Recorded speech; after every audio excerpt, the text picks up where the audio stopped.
कक्षा 10 के बच्चों नमस्कार। आज हम आपको पढ़ाएंगे सूरदास जी के बारे में। पिछले वीडियो में हमने आपको सूरदास जी के जन्म के बारे में अच्छी तरह से समझा दिया। फिर भी पाठ को शुरू करने से पहले हम आपको एक बार बता देते हैं कि सूरदास जी का जो जन्म हुआ था 1478 ईस्वी में हुआ था और इनकी जो मृत्यु हुई थी वो 1583 ईस्वी में हुई थी। इनकी जो रचनाएं हैं वो सूरसागर, सूरसारावली और साहित्य लहरी है। भाषा ब्रज भाषा है। इनका कक्षा 10 में जो पहला पाठ है वो पाठ है पद। तो पद का पहला पद हम आप लोग पढ़ते हैं। सूरदास जी, चरण कमल बंदो हरिराय, मैं अपने प्रभु भगवान श्री कृष्ण के कमल के समान सुंदर चरणों की वंदना करता हूँ। वंदना क्यों करता हूँ? जाकी कृपा पंगु गिरि लंघ, जिसकी कृपा से लंगड़ा पहाड़ लांघ जाता है।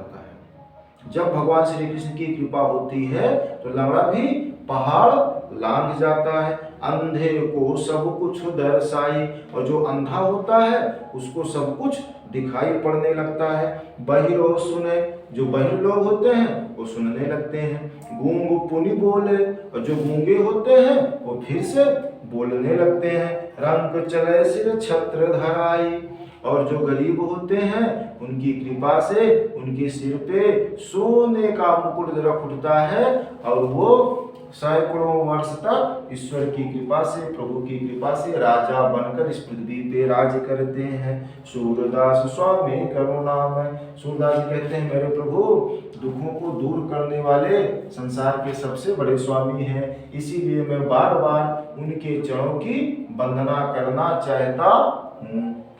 भाषा ब्रज भाषा का प्रयोग किया गया है और सूरदास स्वामी करुणामय में अनुप्रास अलंकार का प्रयोग किया गया है। अगला क्या है? दूसरा, अभी गति गति कछु कहत न आवे।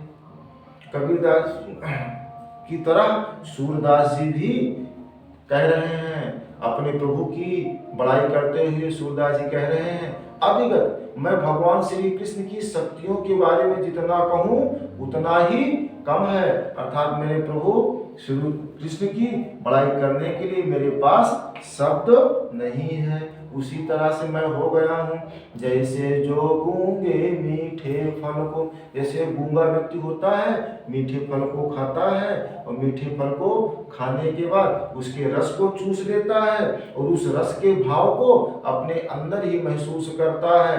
अमृत के समान उसको क्या परम स्वाद समय सुनिरंतर अमित तोष उपजावे, उस अमृत रूपी स्वाद को वो अंदर ही महसूस करता है, लेकिन किसी के सामने उस फल के मिठास को, उस फल के गुण की बड़ाई नहीं कर पाता है, लेकिन अंदर ही अंदर खूब महसूस करता है। उसी तरह से मैं भी अपने प्रभु की शक्तियों को महसूस करता हूँ और मैं कह इसलिए नहीं पाता हूँ कि मैं, क्योंकि मेरे पास भगवान श्री कृष्ण की बड़ाई करने के लिए कोई शब्द नहीं है। क्यों? क्योंकि वो इतने महान हैं, मैं जिस शब्द का प्रयोग करता हूँ वही शब्द हमारे लिए छोटा लगता है, क्योंकि मैं प्रभु की बड़ाई कैसे करूँ, इसलिए मैं गूंगे की तरह बन गया हूँ और मैं कुछ बोल नहीं पा रहा हूँ।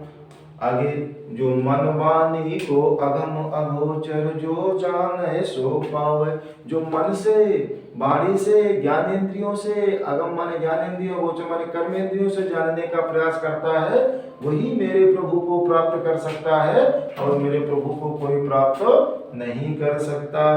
रूप रेख गुण जाति जुगुत बिनु निरालंब कित ध्यावे, मेरे प्रभु की कोई रूप रेखा नहीं है, मेरे प्रभु की कोई जाति नहीं है, मेरे प्रभु को पाने की कोई युक्ति नहीं है। जो इन सब माध्यम से प्रभु को प्राप्त करना चाहता है, मेरी समझ में इस संसार में बेकार में दौड़ रहा है और उसको कभी भगवान की प्राप्ति, श्री कृष्ण भगवान के पास तक पहुंचने का रास्ता या मार्ग नहीं मिल सकता। सूरदास जी कहते हैं, हे संसार के मानो, मैंने भी किया और मैंने सब कार्य करके विचार किया और विचार करने के बाद इसीलिए सूर सगुन पद गावे, इसीलिए सूरदास अपने प्रभु के गीत को, अपने प्रभु के पद को गा रहा है और संसार के लोगों को बताने का प्रयास कर रहा है। इस रास्ते से तुम भी चलो, तभी तुम्हारा उद्धार होने वाला है, जिस रास्ते से मैं चल रहा हूँ। भाषा ब्रज भाषा का प्रयोग किया गया है और सूर सगुन में अनुप्रास अलंकार का प्रयोग किया गया है और छंद पद बताया ही गया है कि पद हम आप पढ़ रहे हैं और रस जो है वो ईश्वर के बारे में बात की जा रही है, इसलिए भक्ति रस का प्रयोग किया गया है। 2 पद की व्याख्या में छोटी सी वीडियो में आपको बना के दे रहे हैं। अच्छी लगे तो लाइक और शेयर करना। बच्चों कक्षा 10 के।